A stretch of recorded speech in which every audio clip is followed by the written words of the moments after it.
Welcome to chess, ladies and gentlemen. Okay, so like I said, for all of my people from the Philippines, salamat for subscribing and watching. I'm following Wesley, so well, I mean, I guess not following because he's not like currently playing at the moment. But I'm just following his games from the Tata Steel 2020 Tata Steel Wijk Aan Zee. A tournament in the Netherlands. Every year they have it. They've had it since 1938. And so just to show you guys kind of the let me show here, yeah. So this is actually the tournament results, and I believe it was in January they played it. So you see Wesley So's their third, 7.5 out of 13, +2, meaning he won 2 games, -0 meaning he lost 0 games, and =11 meaning he drew 11 games. So 5.5 points for the draws, and 2 points for the wins, brings him to 7.5 out of 13. And now the time controls for these games, they're about it's about 3 hours each. I believe it's 100 minutes for 40 moves, and then 50 minutes for I think the next 20, and then it's 15 minutes for I think I'm remembering 15 minutes, but anyway, so it averages out to about 30, about 3 hours for each person. So kind of give or take a little bit. And so if you guys are ready, let's go ahead and take a look at this game and see what we have. All right, so we have D4. All right, D5. So typical, queen's pawn type situations. It can go into many different waters here. All right, so we have C4. So we have the Queen's Gambit on the board, and usually in this position you'll see like C6, the Slav. That's the most heavily played once C4 is played. You can also see E6, just Queen's Gambit declined. You can also see D takes C4, so Queen's Gambit accepted. And so we have Queen takes C4, so we have the Queen's Gambit accepted on the board. All right, so we have Knight to F3. All right, so we have Knight to F6. All right, E3, just securing that pawn on D4. All right, E6, giving the bishop some movability. Now, some of you guys might be wondering in this position here why E6 might be played, because some of you might be thinking, well, I mean, can I just like move? Can I just move pawn here? And try to hold on to this pawn, because you're looking like, okay, so 3, 6, 7, 8. I got an extra pawn in this scenario.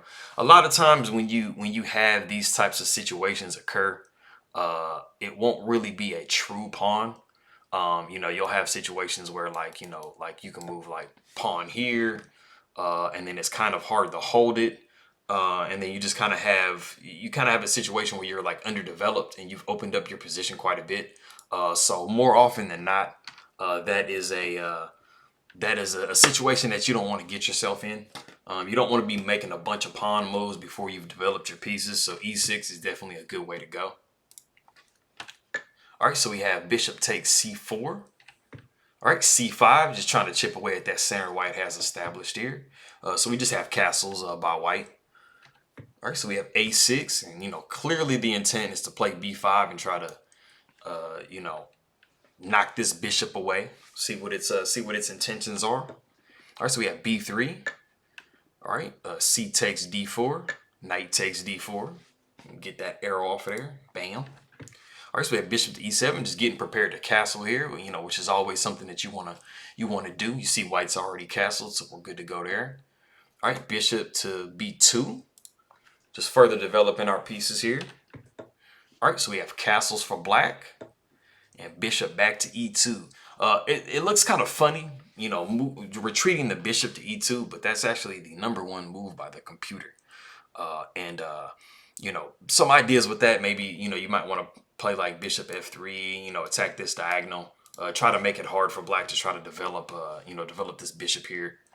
And so there's definitely some reasons behind the situation there, and just also it gives a little bit of protection to the queen as well. All right, so we have bishop to D7, knight to D2, And now in this particular position, you don't have to say knight b to d2 because you know, this knight doesn't have the ability to jump to this square immediately. So you don't have to necessarily say, you know, this particular knight move because there's only one knight that can move there. All right, so we have knight to c6. All right, so we have rook to c1. And we have rook to c8. All right, so we have knight 4 to f3. Now we are at a position in the game. This is a novelty position. Looks pretty common, looks pretty normal, but knight 4 f3 has never been played before. If we just back up here, I mean, you know, you've seen stuff like bishop f3 come. You've also seen knight to c4 come, and so I mean, it's definitely not a bad move.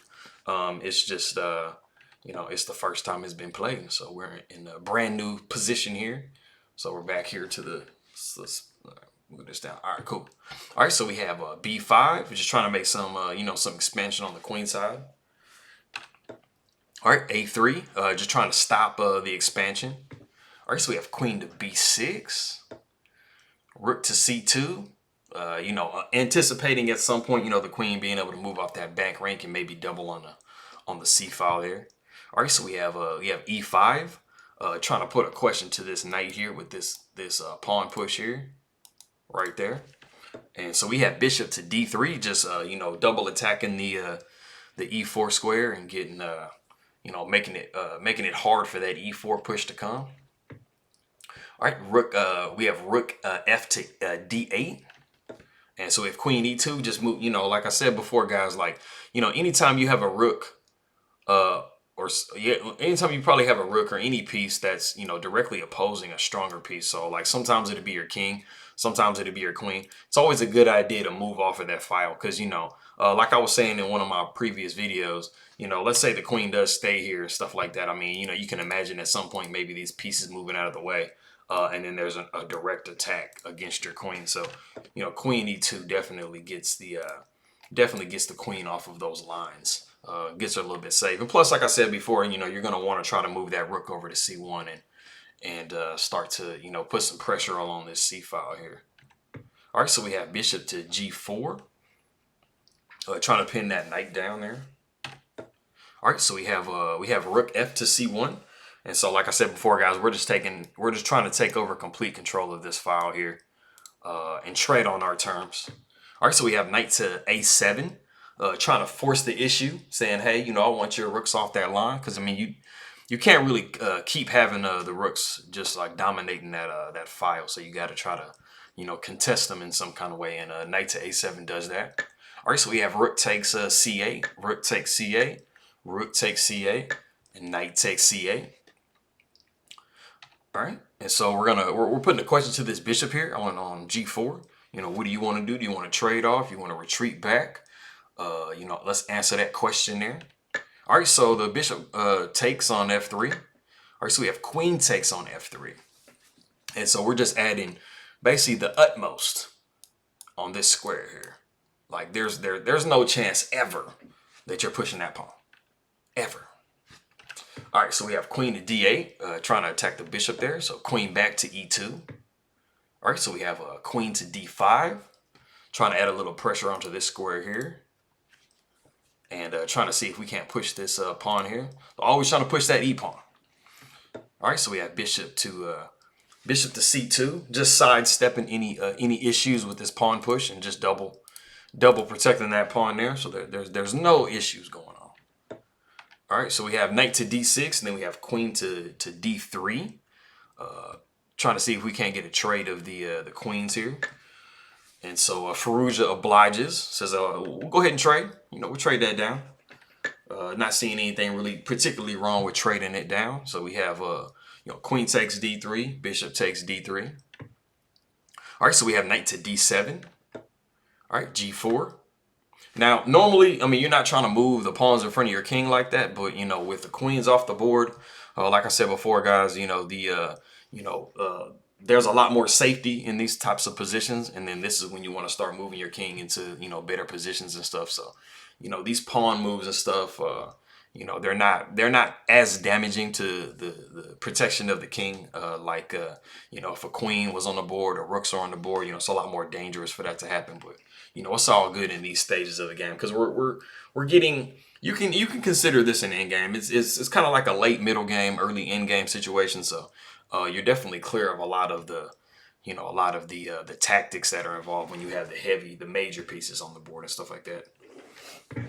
All right, so we have G6, just creating some luft for the king. You know, you always want to have your king, give it a little bit of air. You definitely don't want any back rank issues. Even though I mean, with rooks off the board, you're not really looking at any back rank issues and stuff like that. But it's always a good thing, especially if you want to try to move your king this way. You don't want this bishop having any type of trickeries, right here. All right, so we have knight to e4. Bam. You have knight to e4. All right, so we have knight takes e4, bishop takes e4. So if we're just looking at the position here real quick, guys, just take a quick second to stop. Yeah. You'll notice that so black and white both have the same amount of pawns. You do have this knight and bishop against these two bishops, and so with the position being like it is, with there being a lot of space around the board, these two bishops are slightly better than this minor piece setup for black. The bishops have good scope around here. If this bishop moves at some point, it's going to have a little bit more scope. And the knight has a little bit more of a hard time trying to, kind of jump around and reach both sides of the board. So in this particular position, you have a slight advantage for white. It's not like it's completely winning, but you definitely have a slight advantage for white positionally. All right, so we have knight to c5, trying to ask a question to this bishop. Where does it want to go? Definitely trying to trade off the bishop pair so that white doesn't have this bishop pair, and so Wesley said, you know what, I want to keep my bishops on. I don't want to trade. It's going to damage my position a little bit, so let me go ahead and back it up some. All right, so we have e4. Now, actually, in this position here, black has actually created kind of a problem. He's pushed his pawn up. He doesn't have a light squared bishop, so he doesn't really have a good way to defend this pawn. And in a second, you'll see that weakness starting to come, produce fruit a little bit. And so we have b4. And so now the problem facing black is the fact that he's pushed this pawn up. It's attacked by this bishop, and now his knight is attacked. So white is trying to remove the defender, the protector of this pawn. Something else I want to do as a side note for you guys is, I've made some beginner chess videos. I'm not sure exactly who's going to be watching, but I definitely talked about this type of a structure before. And so in the top right-hand corner, I'm going to go ahead and add that in as a card. So that in case anybody's not too familiar with, the concept of freezing pawns, as far as like when one freezes two, or one can freeze three. Like I said, I'll put that in the top right corner, and then that way, you can go ahead and make reference to that if you want to kind of, watch that video to just get a little bit more of an understanding on, that type of a chess concept. But, like I said, we have this pawn. We have this pawn attack. This knight is having to move. And so, the most logical spot to put it is going to be knight to d3. And so, also at the same time, trying to see about, trying to trade that bishop off. With these pawns on dark squares, if we can try to get rid of this dark square bishop, this bishop is going to have a little bit of an easier time trying to target these pawns. So that's definitely something that's in, black's interest. All right, so we have bishop to c3, trying to make sure that we preserve that bishop. And so, like I said, guys, you want to remember this because this is definitely going to become relevant here in a minute. All right, so we have king to f8. So we have king to f1. And so, like I said before, guys, this knight really doesn't have any good where to go. It's kind of stuck. These bishops are really controlling, the squares that it can go to. And it's a little bit stuck there because, like I said, that bishop is attacking through the knight. So the knight can't really move. All right, so we have f5, trying to make an effort to defend that e4 pawn. Try to chip away at black's pawn structure over here on the king side. So we have king to f2, and so now, like I said, guys, we're in a position where, you know, it's very real that white has the ability to try to win a pawn here. Or trap the knight. You know, of course, you know, you have a situation where you could say, well, hey, I'm gonna move the knight over here, and then what, right? And then you have this move here, and you know, then you have the knight moving here. You know, you're gonna be able to get this bishop centralized some kind of where, and then you know, next you'll be able to exploit the fact that this knight is trapped with bishop move here, and so that's definitely not somewhere you wanna get into. So. You kind of have to just give the pawn away. All right, so we have bishop to d8. We go ahead and snap that knight off, and you know, go through a series of trades. So so we have bishop takes d3, e takes d3, and then we have king takes d3. So now, if you guys see, we have 6 pawns for So, and we have 5 pawns for Firouzja. And all right, so we have king to f7, trying to get the king you know, into the action a little bit. Like I said, when everything pretty much gets traded down, we get into an endgame, you definitely want to start moving these kings and try to get them in a good position to, you know, take part in the fight as well. All right, so we have e4, trying to chip away at this pawn chain and trying to see if we can't isolate a pawn. You know, isolated pawns are a lot easier to attack with the king and a bishop than pawns that are part of a chain. And so we have a pawn takes g4. All right, and we have pawn takes g4. And you know, generally, guys, like when you have these bishops here, when you have a bishop, like let's say the person has a dark square bishop, you definitely want to try to put your pawns on light squares. Normally, depending on the situation, because you know, if you have all your pawns on light squares, this bishop doesn't really have a good way to attack it. So something I want you guys to keep in mind when you're playing your games, when you get into type of an endgame like this, you know, you want to try to, as much as possible, make sure that your pawn structure is set in such a way where, you know, you're not impeding your own bishop, but you also want to try to make it as hard as possible for your opponent to attack your pawns. And so, you know, if you're able to put those pawns on the opposite color square, then you know that bishop can never attack your pawns. All right, so we have a g5. Kind of the concept that I was mentioning earlier, you know, trying to, you know, make f4 a very hard pawn push to make. And so we have king to d4. Now it kind of seems like, you know, wait a minute, like why would I move here and this pawn is here? Because don't you have a bishop here? But see, the thing about this particular endgame, you're not too much worried about that because, you know, you have so what Wesley So is thinking, he's thinking, you know what, I have these pawns here on light squares. And I need to get myself in position because if I waste the tempo, it's going to give black the ability to get into the game and defend against what I have. So let's say, for example, thinking about what I said earlier, you say, hey, let's go, you know, let's go f3. That doesn't work because it allows black to actually go here. And now you have an issue because your only square to penetrate on is going to be d4. And then, you know, this bishop has the ability to knock, you know, your king off of that kilter. And as you guys can see, I mean, if you have to make a move, let's say like this, you know, to prevent, you know, the bishop from coming and blocking, you know, you're having to make a bunch of moves to try to achieve what you want to try to achieve as directly as possible. So if we back up just a touch here, So just says, man, you know what? I'm just going to have to give that pawn away, but I know that I'm going to get my king in this position here, and I'm going to be able to try to win these pawns here. And so he's kind of sacrificing a pawn to get something in return. So, you know, we have a king to d4, so he allows the check on b6.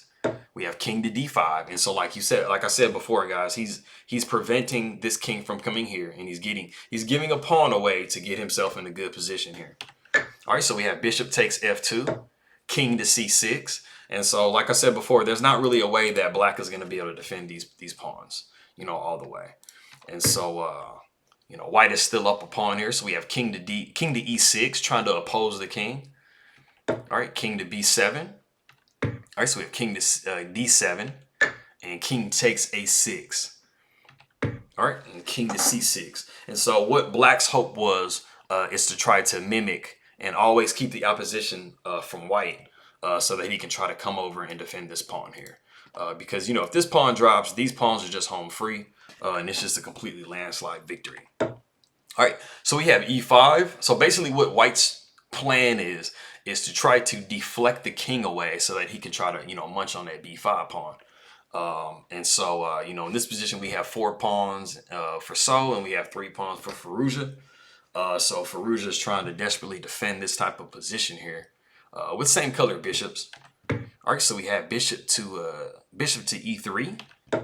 And so, like I said before, he's pushing that pawn, trying to deflect the king away from the protection of this b5 pawn. Because right now, the king is actually in the square of this pawn. And I'll put that up as well. I made a video on the square of the pawn, you know, trying to prevent a pawn from promoting. But at some point, he's going to have to start stepping towards that pawn, and he's going to have to desert his pawn. All right, so we have bishop to c1, trying to attack any little weakness that white has in this position. But, you know, a4 just takes care of that real quick. And so we have b takes a4, and we have bishop to e5. Now, this is a very strong move, and there's a lot of tactics that like if you do tactics train or something on chess.com, you'll see this as a possibility. So basically, this bishop is protecting the only square that the king can step to, because this pawn is protecting this square here. And so it's making it very hard for white, or for black, to try to defend against that pawn push. And so, so Firouzja goes king to d5, but unfortunately that just allows e7. And after e7 is pushed, there isn't anything else to do. You can try to push a3, but, you know, you're going to be queen in here, and this pawn is going to be down here. And you can definitely do something like this, you know, queen check, and, you know, the king, even if you just give this bishop up, you know, you're going to be able to get a hold of this, pawn. And now you have 2 pawns versus 2 pawns, and you have a queen versus a bishop. And even if you're not familiar with the tactics or the endgame technique that it takes, basically when you have endgames where there's a king and a queen versus a king and a bishop, or a king and a rook, or king and a knight, what you want to do is separate those pieces until you get them into a tactical situation where you can just win one. So, I mean, just for example, you know, if the bishop says, hey, I'm going to go ahead and go over here, or something like this, you know, this pawn is going to be pushing forward, and what's going to end up happening is the queen is going to get in the vicinity of this pawn's path, and, you know, the bishop is basically going to have to give itself up for this pawn. Or if you didn't have any pawns at all, you know, this bishop doesn't really have anywhere to be tethered to. So what you're going to want to do is you're going to want to move this queen, you know, as close as you can to the king, and basically force a situation where this king and this bishop is going to have to get separated. And then it doesn't take anything more than a check at some point and a fork, you know, to be able to win the bishop. And then you start moving the king in and stuff like that, you know, and, you know, in conjunction with the queen and stuff. And it's just a game that you don't want to be playing if you're, you know, on the opposite side of that. All right, guys, that is the game. Wesley So versus Alireza Firouzja. It comes from round 4 of the Tata Steel, or Wijk Aan Zee, played back in January. So hopefully you guys learned some stuff and got some stuff out of it and appreciate the video. So like I put in the beginning, go ahead and subscribe and like and share, and, you know, make it get like 1 million views. You never know. All right, guys. I appreciate it. I'll see you guys next time. All right.